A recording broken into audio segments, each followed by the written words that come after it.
les bendiga, hermanos. Quiero decirles que Dios siempre me honra y me sorprende mucho con ustedes como iglesia. Cuando decidimos que solo íbamos a tener un culto, como administradores dijimos, híjole, pues bueno, a ver quién viene a las 6 de la mañana y verlos aquí sentados haciendo todo su esfuerzo y de verdad nos honra mucho ver el amor que tienen por el Señor para estar el día de hoy aquí. Y me honra mucho ser testigo de estas decisiones que ustedes están tomando y doy gracias a Dios por ello. Quiero pedirles que abran su Biblia en la primera carta a los Corintios, en el capítulo 15. Generalmente cuando yo estoy platicando con alguien que tiene poco tiempo en la iglesia, una de las cosas que suelo preguntar es si tienen alguna pregunta acerca de la iglesia. De pronto alguien viene de otra iglesia, puede ser del mismo contexto evangélico o de otra fe. Y usualmente me han preguntado por qué nosotros no tenemos un crucifijo o a un Cristo en la cruz. Esa pregunta me la han hecho comúnmente. No es malo, sin embargo, la respuesta es por un día como hoy, hermanos, porque nuestra vida y nuestra fe no está centrada en la muerte como tal de Jesucristo, entendiendo que era necesario, pero el eje de nuestra fe es la vida y la resurrección que Cristo trajo. Y es por ello que de alguna manera no ensalzamos bajo alguna figura el sufrimiento, que lo entendemos y que es necesario, y que incluso el viernes veíamos este costo y este precio, pero entendemos que la Biblia nos lleva a visibilizar a Jesús ya no como un Cristo sufriente, ya no como un Cristo que se humilló. Ahora es un Cristo en victoria que venció la muerte. Y si tú lees las escrituras, incluso hoy hasta da miedo la forma en que describen a Jesús. Ahora dice que tiene ojos de fuego y que brilla como el sol. Ya es una persona que pasó de la muerte a la vida para darnos una esperanza. Y es por eso que de una manera quizás en figuras tendemos a celebrar o a reconocer mayormente o mayoritariamente este momento como tal. Y justamente hoy quiero hablarte de Pablo y le puse al sermón la disertación de Pablo. Una disertación es un diálogo donde una persona trata de hacer una defensa. Ahorita traigo mucho en la cabeza esa palabra porque estoy dando clase de tesis en la licenciatura y justo están a una semana de hacer su disertación de tesis, ¿verdad? Y espero que les vaya bien. Pero están a punto de defender un punto. Y Pablo estaba por defender algo que estaba sucediendo en la iglesia en los Corintios. Corintios, le decía ayer a mi esposo cuando estaba estudiando, decía, híjole, la iglesia en Corinto de verdad tenía problemas morales, tenía problemas de culto, es decir, tenía una desorganización en la iglesia y además tenía problemas doctrinales. O sea, era una iglesia muy problemática. Yo me imagino a Pablo diciendo, oye, la iglesia de Corinto, y así como, ay no, malas noticias, porque tenía varias situaciones. Y bueno, la esperanza es que aún la iglesia en Corinto era una iglesia sumamente amada por Pablo y sumamente amada por Dios. Y no había algo que Dios no pudiera solucionar en esa iglesia ni en nuestra iglesia. Y bueno, que la situación doctrinal era que la influencia griega estaba muy fuerte en los corintios. Los corintios, sobre todo, bueno, los griegos no creían en la resurrección y además ellos decían que el cuerpo era como una cárcel. Ya cuando alguien moría, era como esta liberación del cuerpo. Era lo mejor que te podía pasar era morir, porque el alma ahora sí que se podía desprender del cuerpo y realmente vivir como deberías de vivir. Y estamos en el cuerpo encerrados. Y entonces para el griego, para el pensamiento griego, era como ilógico pensar en regresar al cuerpo. Una resurrección era como algo sumamente ilógico cuando ya se había muerto. Por tanto, este tipo de pensamiento llega y empieza a hacer ruido en la cabeza del cristiano de la iglesia de los Corintios. Era como, si es cierto, ¿para qué hay resurrección? No tiene caso que haya una resurrección. Jesús hizo lo que tenía que hacer, pero la resurrección realmente no era tan importante. Y entonces a Pablo le da así el soponcio porque dice, ¿qué les pasa? La resurrección es la parte medular de nuestra fe. Y Pablo en este capítulo hace una disertación justamente maravillosa, magistral, de cómo defender el punto de la resurrección. Es muy amplio y no podemos hablar de muchas cosas, pero sí quiero que pongamos atención quiero hablar de 3 aspectos. Los primeros versículos del 1 al 13, Pablo escribe y describe cómo fue la resurrección y quiénes la habían visto. O sea, incluso él defiende el testimonio visible. Jesús se presentó ante los discípulos, Jesús se presentó ante miles de personas, ante 500 personas. Dice, después se presentó a Jacobo, su hermano, y después ya hasta el último, dice, incluso como un abortivo, o sea, algo así como, pues por pura misericordia, dice Pablo, se presentó ante mí. Y Pablo empieza a describir cuántas veces Jesús, como alguien resucitado, se aparece para demostrar que había una resurrección. Pero aquí el punto de Pablo es entender la necesidad de la resurrección. Dice el versículo 13, porque si no hay resurrección de muertos, tampoco Cristo resucitó. Y si Cristo no resucitó, vana es entonces nuestra predicación, vana es también nuestra fe. Y somos hallados falsos testigos de Dios porque hemos testificado de Dios que Él resucitó a Cristo, al cual no resucitó, si en verdad los muertos no resucitan. Porque si los muertos no resucitan, tampoco Cristo resucitó. Y si Cristo no resucitó, vuestra fe es vana, aún estáis en vuestros pecados. Entonces también los que durmieron en Cristo perecieron. Si en esta vida solamente esperamos en Cristo, somos los más dignos de conmiseración de todos los hombres. Pablo está haciendo aquí una especie, los que saben de lógica, a mí como me hizo llorar la lógica cuando la estudié, es una especie de silogismo, ¿verdad? Si A es esto, B es esto, entonces el resultado es este. Y Pablo está haciendo este trabajo de lógica y empieza diciendo, ok, si ustedes dicen que la resurrección no es real, si alguien se pone aquí en juego la resurrección de los muertos, entonces Cristo no resucitó. Es punto número 1, si tú no crees en la resurrección, entonces no crees que Cristo resucitó y entonces de nada sirve. Es inútil tu fe y lo que estamos predicando. Porque la iglesia cristiana, hermanos, en aquellos tiempos no predicaban que Cristo había muerto. La predicación del apostolado era que Dios levantó de los muertos a Jesucristo. Ese era el mensaje que trastocaba el mundo y unos los tomaban por locos y otros lo aceptaban. Pero el mensaje real era Dios levantó de los muertos a Jesucristo y todo lo demás hacía la carnita de ese mensaje. Y entonces Pablo dice, la predicación llega a ser nada si tú no crees en la parte medular de la resurrección. Y además dice, y si Cristo no resucitó, además de eso, estamos dejando como mentiroso a Dios porque estamos predicando en nombre de Dios.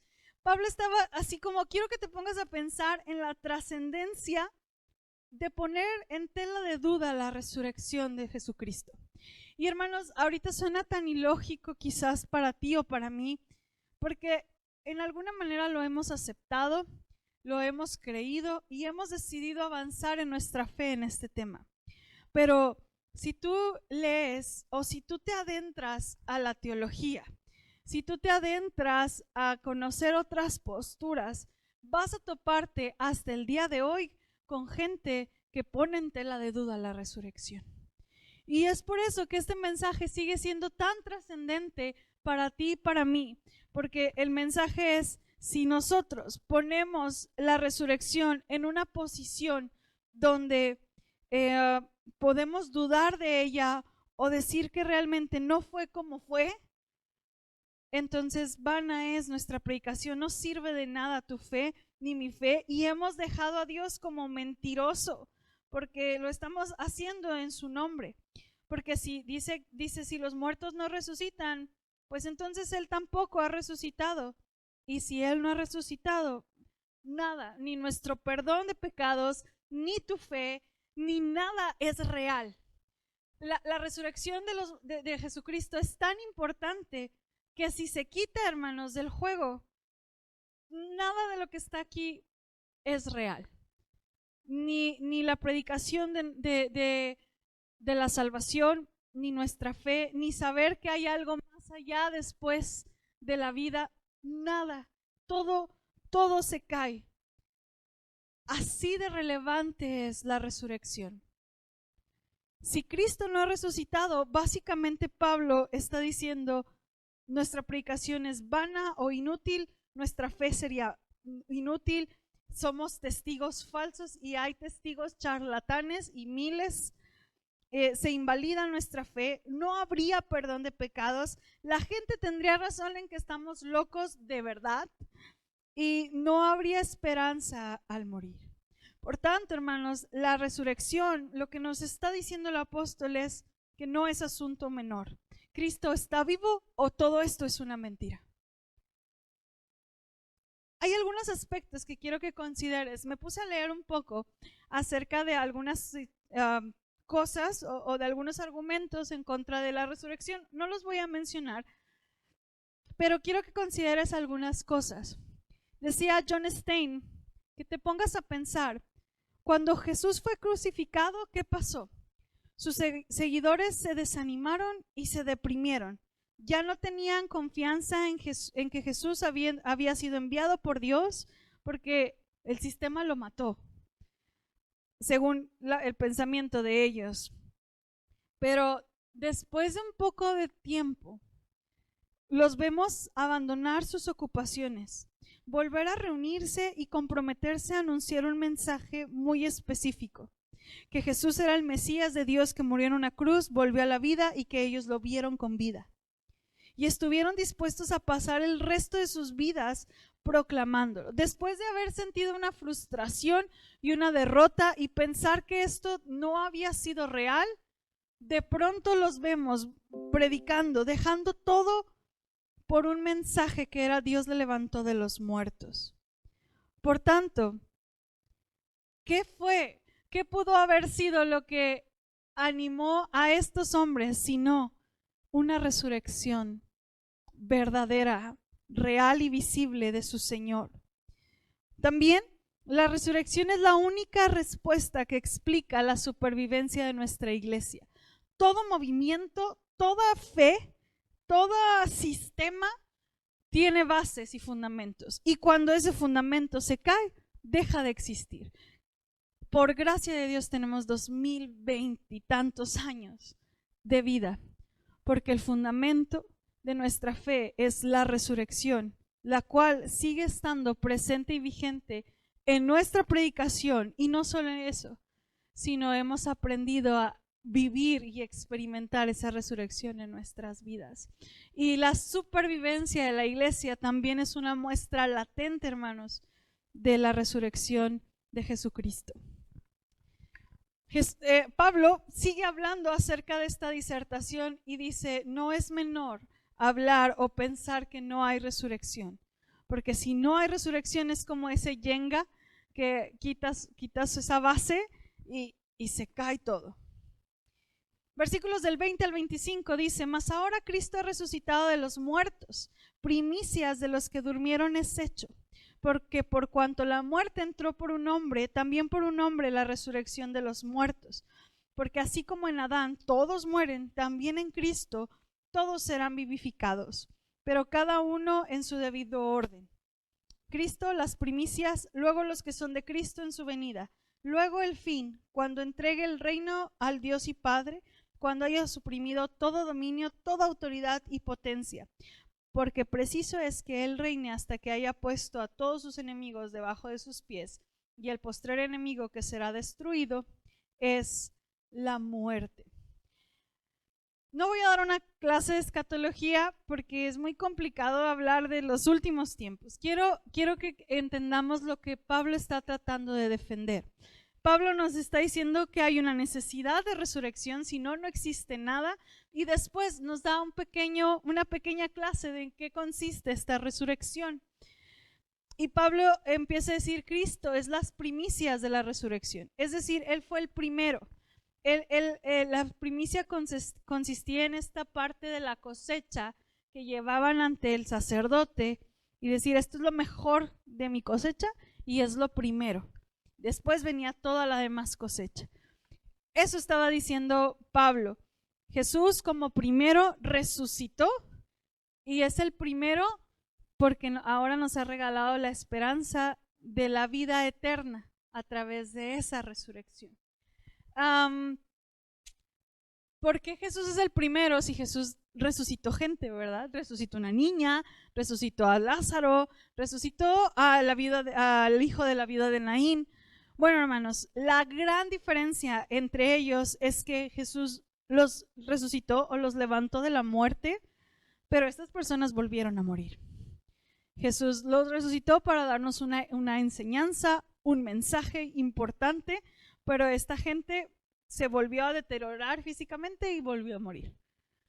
Jesucristo jamás volvió a morir. O sea, Jesucristo, él resucitó y venció a la muerte.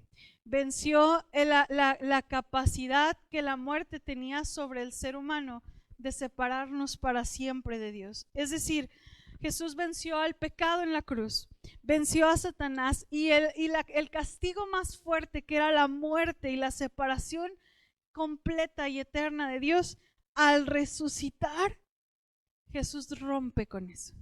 Esa es nuestra fe, hermanos. Y Él fue el primero, y la esperanza es que tú y yo nos levantemos un día también y estemos eternamente con Él.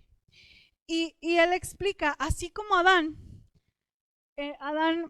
trajo al mundo el pecado, el error y la separación de Dios, y por Él todos somos pecadores, que es algo que a lo mejor nunca vamos a entender del todo, porque es como, pues yo, ¿por qué? Si fue Adán, ¿verdad? Sin embargo, la Biblia nos explica un poco que en Él estaba representada toda la humanidad, y cuando Él cae, todos caemos. Pero la gran esperanza es que Pablo dice, así como yo te puedo asegurar que en Adán todos caen, así yo te puedo asegurar que aquel que está en Cristo pueden ser resucitados o vueltos a vida. De la misma manera que en Adán entró el pecado, de esa misma manera, por medio de Cristo, la vida puede volver y la vida puede regresar. El apóstol señaló aquí que Él se convirtió en las primicias, de modo que en la resurrección Dios no solo resucitó a Jesús, sino también a todos los que estamos en Cristo, para que participemos de este triunfo. Hay una garantía de resurrección entre nosotros, hermanos. Algo que nos enseña también la resurrección, decía Carlos Spurgeon, me parece, que la resurrección trae esta seguridad más allá de lo que podemos palpar. Decía él, hubo una vez un viajero que dijo, voy pues a preparar lugar para vosotros. Y si me fuere y os preparare un lugar, vendré otra vez y os tomaré para que donde yo estoy, ustedes también estén.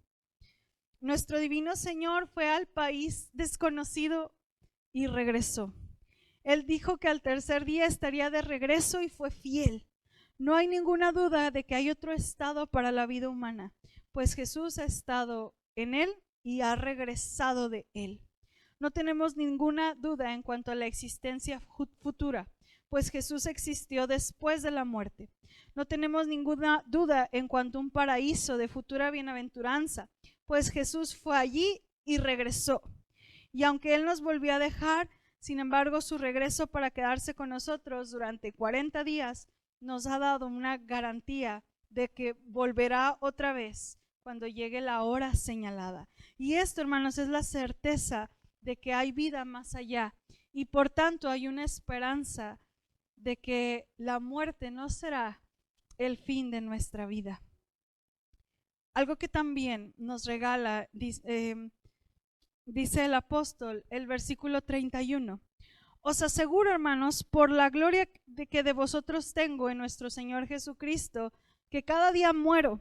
Si como hombre batallé en Éfeso contra fieras, ¿qué me aprovecha? Si los muertos no resucitan, comamos y bebamos porque mañana moriremos. No erréis. Las malas conversaciones corrompen las buenas costumbres. Velad debidamente y no pequéis, porque algunos no conocen a Dios. Para vergüenza vuestra lo digo. Pablo estaba dando su vida por un mensaje que era el mensaje de resurrección. Y entonces dice, no, pues si esto no es real, pues ¿para qué sigo? ¿Verdad? Estaba enfrentándome y no valdría la pena. Pero a la vez Pablo puede decir, soy testigo del regalo que Dios me ha dado de saber que el poder que actúa en Jesús para levantarlo de la muerte es el mismo poder que Él nos ha prometido a ti y a mí a través de su Espíritu Santo para poder vivir en la fe. Yo no tengo la fuerza, hermanos, ni la habilidad para creer en Cristo, pero el poder que actúa en mi vida me da esa seguridad que yo no puedo tener. Yo no puedo amar a todas las personas porque habemos gente muy complicada para ser amado. Pero el poder que levantó a Cristo de los muertos me es dado para poder amar a quien no puedo amar.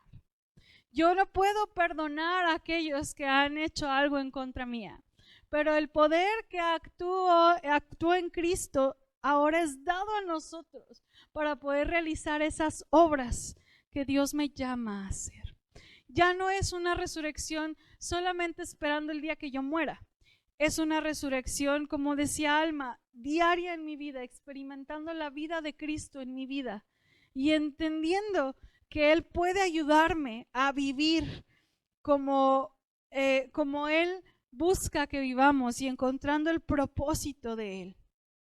Y además, Pablo cierra este tiempo porque es todo un pasaje que no vamos a alcanzar a ver.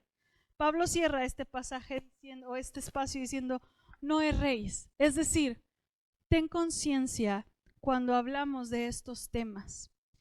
Trae a la mesa tu forma de vida y el cuidado que tú tienes de tu salvación, de la doctrina, porque es demasiado relevante pensar en un tema como este.